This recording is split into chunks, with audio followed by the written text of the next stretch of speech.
Good morning! Welcome to Maria Lesson Channel. So guys, makikita nyo po, we are in different house, different room. Actually, we are in a motel. Hapon pa po kami dito dahil yung asawa ko, nagpa-check up po siya sa doktor. And then, medyo late na po para uuwi sa bahay. Dahil at least mga an hour po bago po kami makauwi from the city of Adelaide. Dahil yung asawa ko, halos every month or twice a month, he has to see a doctor. Medyo late po kasi ang appointment ng asawa ko kahapon. And the crazy thing is, guys, my husband has to go back in our house para kunin po yung medicine niya. Hindi kasi kami nag-expect na magabihan kami dito and we forgot to bring his maintenance medicine. So, ang ginawa ng asawa ko kagabi ay bumalik siya sa bahay namin around mga 6 p.m. or 7. Hindi na po kami sumama dahil medyo pagod na din si Sylvester. So, instead, nag-book po kami dito ng kwarto kasi gusto rin kasi ng asawa ko na ipasyal kami ni Sylvester. But anyway, kami lang po dito ni Sylvester. Kagabi natulog. Yung asawa ko ay hindi ko na po pinabalik dahil mga 7 p.m. siya umalis. So, for sure, makadating siya sa bahay mga 8 p.m. So, medyo gabi na po talaga. Sabi ko, in the morning ka na lang babalik. So, waiting po kami ni Sylvester pagbalik ng asawa ko this morning. And we all gonna have a breakfast, Sylvester. Yay! Are you waiting for Daddy? Daddy's gonna come back this morning? Yes. Magpasyal-pasyal muna kami sa syudad. So, this is our room that we booked. Actually, this is a family room. And meron extra bed si Sylvester. But we end up sleeping together there last night kasi wala si David. Hi, Sylvester! What are you up to? Hello! So, ito yung pinagkakabisihan ni Sylvester. You can raise it with your fingers! Yes, you can. So, marami talaga kaming dinala na book para kan Sylvester for his entertaining dahil wala dito. As you can see, wala ditong TV. And ito po yung big bed. And ito po yung makikita natin sa window. Parang picnic table lang dyan siya dyan, guys. And there's a barbecue. Ang building na to parang is like a share room. Actually, dito talaga nag-stay si David the last time nung hindi pa ako bumalik dito sa Australia. But yung tinulugan niya ay yung parang, guys, share beds sa isang kwarto ay maraming beds. And ito parang may private room ka but there's nothing shower and toilet inside the room. Kailangan talaga lumabas ka para mag-shower at maligo. But that's okay, guys, just to stay for a night. And to stay here for a night is costing us $85 a night. Yan lang po talaga makita naming budget price dito sa Adelaide City. And we have 10% discount as well. So originally, it's $95 a night.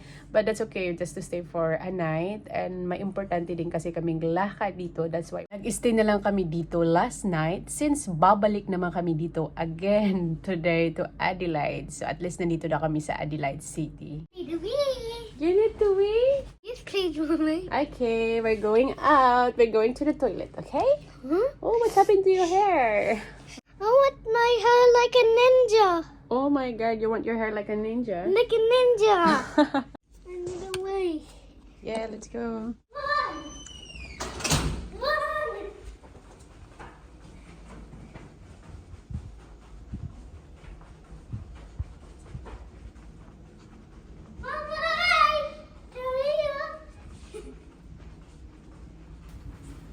And this is the toilet. It's a shared toilet, guys. Sa kabila, it's a shower. So, dito ka maliligo. Ganito po yung mga sit-up ng mga share house, share room. I mean, I'm used to this before. Yung sa caravan park, ganito din po yung mga sit-up. Nabi! Miss Daddy, guys. Na-miss niya agad. Takot siya maghiwalay kami ulit. Come here, Nabi. Waiting for you. I'm back. Hi! So guys, I'm back. Biglang gumanda si Maria Lesson. Back. So guys, mag-breakfast muna kami doon sa baba dahil may mga pagkain din po kami. Hi, Sylvester. Let's play the golf that way. Yeah. Hi, Honeybee is making breakfast now. So ito po yung share kitchen. Maraming pagkain. Sa iba't ibang may-ari, of course. So ito yung maraming fridge dito. But iba yung may-ari. And dito, marami ditong cupboard, guys. Ilagay nyo rin po yung pagkain nyo na there's no need na ilagay sa fridge. Ganyan karami dito yung tao nag-i-stay. Iba't iba yung may-ari niyan, guys, ha.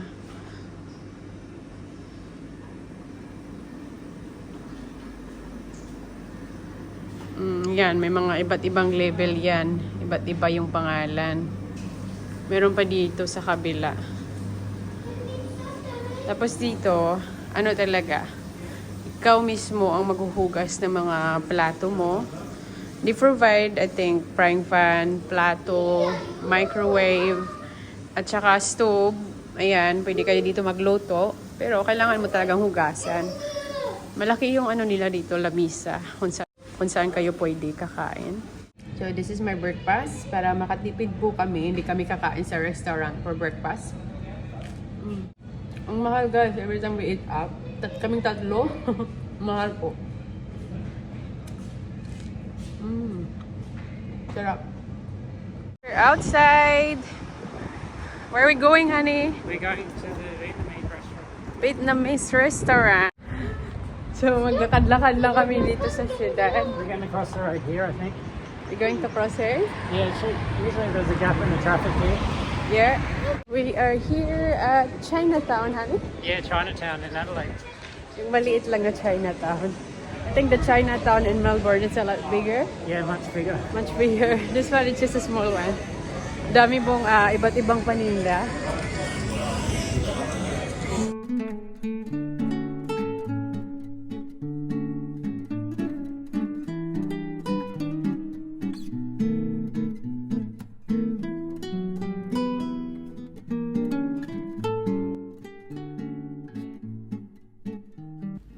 Ito pala yung in-order namin. It's kind of noodles with beef and it's a large. It's enough for 3 of us. It's actually $19 at pwede po kayo mag-add kung mahilig po kayo sa spicy. Meron po silang chili sauce at super spicy po talaga. And yes, I love spicy.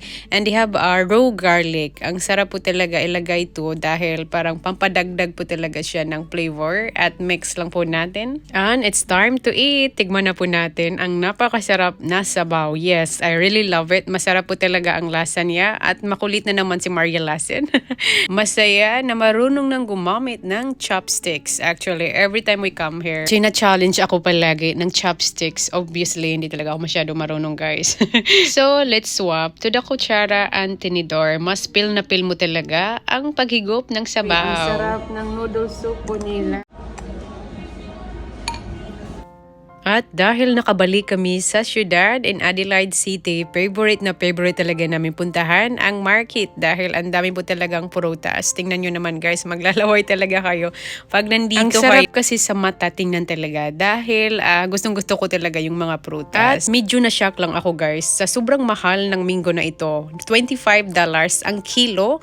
Parang hindi siya masarap like in the Philippines, but definitely hindi ako bibili dahil super expensive. At may nakita rin po akong ampalaya. Siyempre, medyo kamahalan na talaga pag nandito na kayo sa Australia.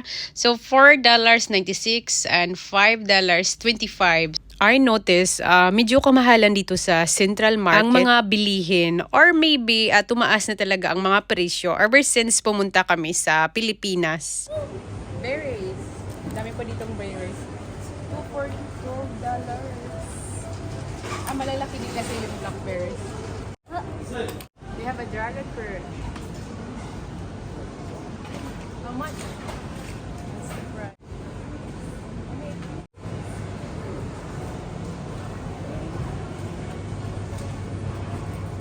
Look. Where is that? Look. One of this one? No, it's white. Is it? It's white. Wait.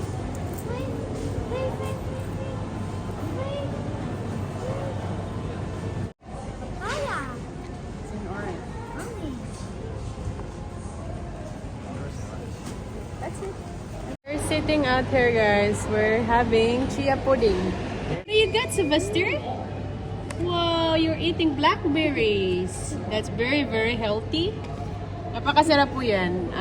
Dito ko na yan nakain sa Australia, guys. At napakamahal po talaga yan. Kaya paminsan-minsan lang kami bumibili. And of course, yung raspberry. Sa isang bag, we spend around $17. Yes, it's a blackberry. So, ganito po kadami yung binili namin. Around $17 ang ginastos namin. 4 na oranges, tsaka 3 raspberries. Yes, and malaking pears. Yeah, imagine we used to harvest this one, guys. And now, bumibili na kami. And blackberries. Honey, how's your chia pudding? Yeah, it's good. I think that's raspberry with it. Is it chia? Raspberries? Yeah, it looks like raspberry. Let's eat chia pudding.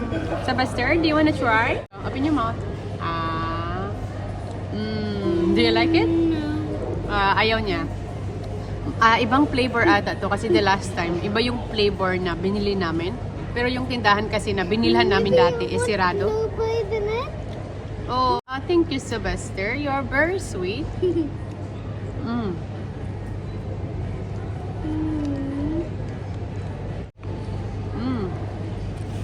This is good, guys. Masarap talaga siya. Hello. What do you think?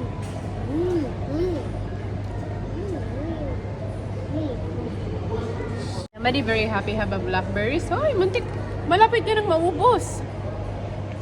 Ang bilis niyang kumain ng berries kasi sanay na sanay si Sylvester sa mga prutas. That's great.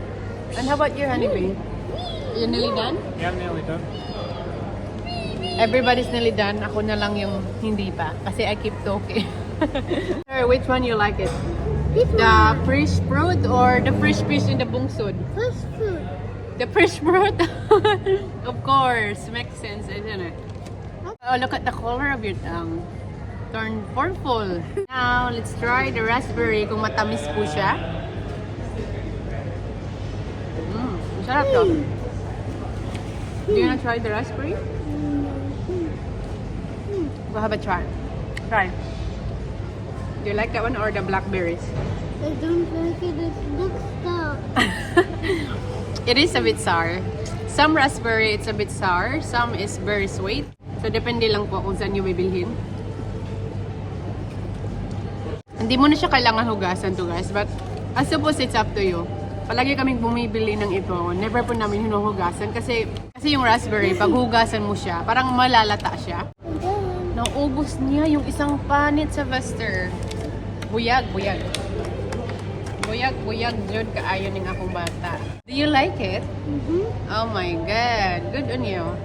Ako lang po talaga yung slow eater. Tignan nyo, guys. Yung sa akin, hindi pa naubos. I'm ready to go, Mama. Ayun, nag-dance na siya. Are you dancing now? Mommy's still eating.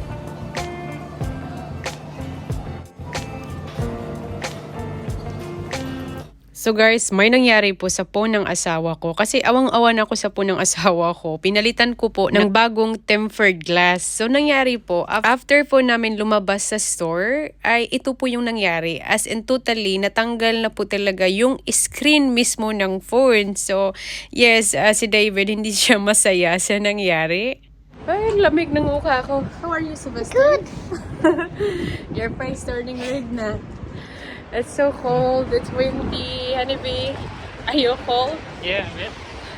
It's super windy suddenly. Yeah. Keep changing the weather. Hi po, kakabalik lang po namin dito sa Rome. And yes, magstay po kami ng another night kasi nag-book si David ng for 2 nights po talaga para po talaga ma-enjoy talaga namin dito sa city. At yung nangyari po sa phone, hindi talaga namin alam or ma-explain kung ano ang nangyari sa phone ng asawa ko dahil suddenly natanggal po talaga yung screen kasi originally may tempered glass po talaga siya. So yung luma po ay tinanggal po nila. I'm not sure kung naglagay po sila ng pressure tapos natanggal talaga yung screen ng phone. At kinausap ko po yung tindahan po talaga mismo. We didn't blame them. Hindi po kami nagalit, guys, when we confront them. Sabi ko lang kasi baka may paraan para maayos po ang phone ng asawa ko. And of course, magbabayad kami if there's any extra. Pero kasi Chinese po yung may-ari and yung pagsasalita niya ay he's not very nice to us. Like, feeling kasi nila parang ini-scam namin sila. But anyway, this is in Random Mall in GV Hi-Fi. Sa outside lang ng GV Hi-Fi. Bumili po ako doon ng 2 tempered glass at cover po sa phone ko. And they are very nice nung bumili kami sa kanila. But suddenly, nung bumalik kami sa kanila and they think we're complaining or for nothing, Then, nag-change po yung attitude nila. But anyway, hindi naman talaga super worth it to stress them. I guess that's how they handle their customer. And hindi po kami yung tao na once yung tao aggressive po sa amin, we respond aggressive as well. So, kami lang talaga palagi ang nagpakakumbaba, especially sa Vester is there. And yes, to be honest, hindi po talaga until now, hindi namin ma-explain kung ano ang nangyari sa phone ni David. Baka may alam po kayo, comment nyo po sa comment section kung ano po talaga ang nangyari sa phone ng asawa ko. Bakit suddenly natanggal po ang screen ng phone niya? Dahil it's completely fine. Before po, nilagyan namin ng bagong tempered glass. And let's go guys, si Sylvester at David ay nasa kitchen po sila dahil may libreng dinner po dito guys. Libreng barbecue. Let's see. Dahil yung hotel ay may palibreng barbecue. So let's see kung anong libreng pagkain po nila. Punta lang po tayo sa elevator. Ground floor and level 1, level 2. Hanggang level 2 lang po ang building na ito. And let's go to the level 1. Dahil nandun po yung kitchen. Maraming tao dito.